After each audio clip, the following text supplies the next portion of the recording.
Hey there gamers, it's Wednesday, means it's WebDM. We got Jim Davis, I'm Pruitt, and today we're going to review Rise of Tiamat. We're about halfway through. Let's see how many stars Jim's going to give it.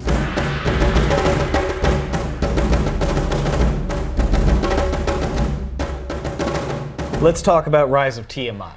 All right, okay. While we're not completely done with it, No. we can at least offer some insight as to, how it's going in our campaign. Because I'm having a ball. Good. First off, I love, so we have the council at Baldur's Gate.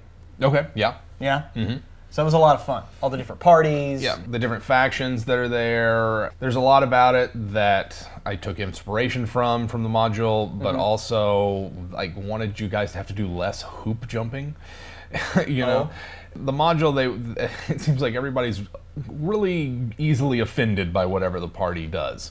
That they're just waiting to be upset with you. Oh, it's really? just like, it doesn't seem like how factions who are looking to the players to help guide them through this crisis would act towards proper heroes. Right. It's just like, oh, you guys did that, we're going to withdraw our support from you. It's like, no, they might not like it, they might not appreciate whatever. For some reason, everybody seemed to hate the fact that you guys destroyed those dragon eggs, but that was like different characters and whatever ago. Yeah, well, but it seems to me that in an adventure and campaign where you're trying to stop the bringing about of a dragon goddess, being pissed off because we didn't bring some dragon eggs back to bring about dragons. It seems really petty. Well, it also it goes against the whole point of the thing, right? Yeah. One of the factions is like, oh, we could have ransomed them. The other person's like, well, we could have sold them and used that money to pay for mercenaries. And then another faction's like, well, you shouldn't do it because you're interfering with the natural order of things. Yeah, and the players are like, well, we also have stopped 3 more dragons from coming to harass us later. Right. I really liked the Sea of Moving Ice. Our group that went up there and fought, the Great Old Death, or Great Old White Death? Old White Death. Old White Death. Yeah, Aramanthor. Yeah, and he's really interesting dragon just because he's sort of as a white dragon, he's kind of more intelligent than his other brethren. He actually casts spells and he's able to do things, has some strategy behind what he does. Yeah, he had multiple layers, doesn't keep everything in one location. And so it was a really interesting thing, but I just decided like I wasn't going to mess around with the whole oppressed Inuit people that live up there, and it's like I just knew that once you guys found out that they were innocent and being oppressed and that you'd slaughtered 40 or 50 of them, that it just like, that's kind of a bad thing to pull on players, I see. So I went with there's sort of these albino snow orcs that were up there that had sort of are worshiping this thing as a creature of death and ice, and I just went with a different theme for what's actually in the iceberg layer of the white dragon instead of what was there, which was also a bunch of like ice toads. And a lot of it just didn't seem like it would play well, and I wanted to focus more on what was going to happen when you guys face down the dragon, and getting the tiefling warlock who sort of knows what's going on with the horn, and making sure that she was all right. Okay. So you changed that too. Cool. Yeah. So the dungeon in the Serpent Hills, that was a lot of fun. Let me tell you, we had a great time with that. Yeah. Getting the dwarf. Getting the dwarf, bringing him back. Getting Verum, capturing him.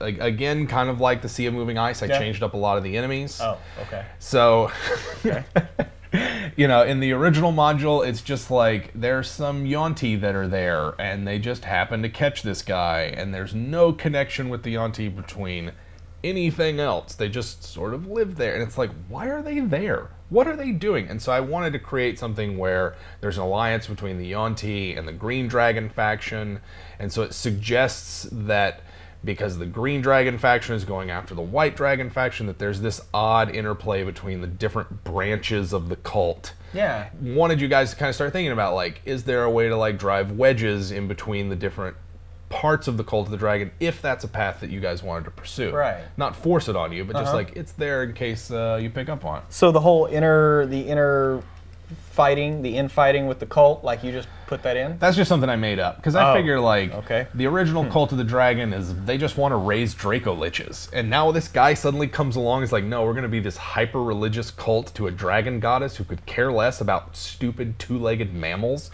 It's like, that's ridiculous. Yeah. So there's got to be some kind of tension there between the old-timers and the new people, and then like, why in the world would this dragon goddess want all of her cult members working together?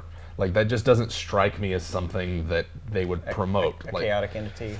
Yeah, like pitting them against one another to make them better. Right. In a way that, you know, maybe there's cooperation, but it's not assumed, and that keeping this whole thing together might not be as easy as Severin thinks. We've done the Dragon's Moot. Yep. Met the Metallics and like, dude, what's up? You know, there's all these dragons around. Haven't seen you in a while. Right. You never recall. Yeah, you never call. What's up with that? And so that was a lot of fun, though. As it was written, there's a lot of it that's really interesting. I like the gold dragon who's like, hey, elves, you guys did us wrong with that Draco Rage Mythal. Yeah. That was not cool. You should apologize for that, turning us into mindless beasts of rage. Yeah. You know, we want an apology. And the other one where it's like, yeah, I'm a silver dragon, and these dwarves used to hunt my kind and make armor out of them, and that's not cool. Yeah. And so we want some kind of apologies. But the ones where it's like asking the players to give up magic items because the dragon's like, oh yeah, that totally used to be mine. It's like, that's some bullshit. Sorry. It just doesn't strike me as very interesting or fair to the players in a way that's like they go approaching these metallic dragons, beseeching them for aid, and then all of a sudden they get really petty and weird about it. I would much rather them remain aloof or like, yeah, you've got to jump through some hoops. There are some things that we want. You can't just order us around. But to have it really be in a spirit of like, the dragons recognize that this is a threat. They do not want Tiamat showing up. And so it's a matter of how closely are they going to work with the mortal races of Faerun. Interesting. And we've also headed up into the Evermores, because there's some craziness afoot up there outside of what, Yartar? Yartar and Mithril Hall and Silvery Moon. So that's all stuff that I made up. I decided after the Dragon Council that I just did not like the way the book was laid out, how they want you to approach it. There's a lot of inconsistencies I find in the module that when looking at it was just like, why wouldn't the players just do this and then be done with it? And then trying to figure out like, well, maybe there are some things I can come up with that will fill in some of those holes, or what do I think looks interesting, rather than treating this as the Cult of the Dragons operating out of this one little bitty place and there's not much else going on. It's like the north of Faerun is in a war for its very survival. There are dragons everywhere, armies of cultists and their mercenaries marching everywhere, and there's like 50 million fires that the players can put out. Which one of them would you guys like to focus on? Oh, okay. And so you pretty much put all that in. I put all the stuff in with like them trying to raise a second temple in the Evermores. Okay. I'm having a great time as a player with Rise of Tiamat. So since you actually have the book, like, how would you say Rise of Tiamat is? Since obviously most of the stuff you changed. Yeah, I mean, I didn't leave. There's not a lot that I left unaltered, and it's really how I run modules. So I would say that for DMs who are approaching Rise of Tiamat, or who are thinking about it, you know, I mean, it's a year on since it's kind of come out. Think about how the ritual actually goes down. This whole campaign is centered around the performing of this one ritual that's going to bring Tiamat in the world. What's preventing the players the second they realize that from just like, we're just going to go over there and stop them? Like, what's preventing them from doing that? So you got to think like, how is the cult setting up its defenses? What might be involved in the ritual? Is there something else that's going on that might prevent a direct assault on their base? You know, not the best course of action. Trying to think about how all the different parts of the adventure work, and not just think about how do I get them from this encounter to this encounter to this encounter. Treat the module more like a toolbox and less like a story that they play through. Coming off of Hot DQ, Horde of the Dragon Queen, and then going into Rise of Tiamat, how did you feel about the changes they made, you know, to the style of module from one to the other, and then also going into the future once we finish Rise of Tiamat? Yeah. And what do you hope for Out of the Abyss? Out of the Abyss.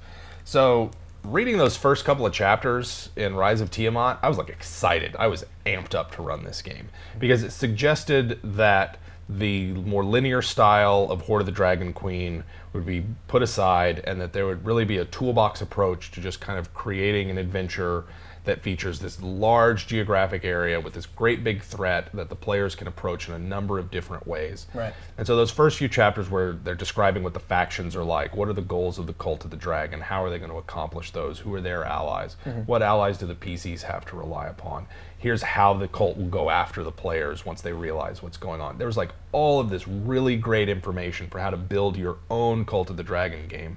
And then the meat of the remaining chapters is a very linear point A to point B style adventure. And so I feel like that the setup had this great promise for an epic dragons versus the world style game that really pulls all of what's great about Forgotten Realms and high fantasy D&D and puts it front and center. And then they give us sort of lackluster, visit this location and go to this dungeon and that. And it's just like, really? And so I was just kind of disappointed with it because the promise seemed like it wasn't paying off.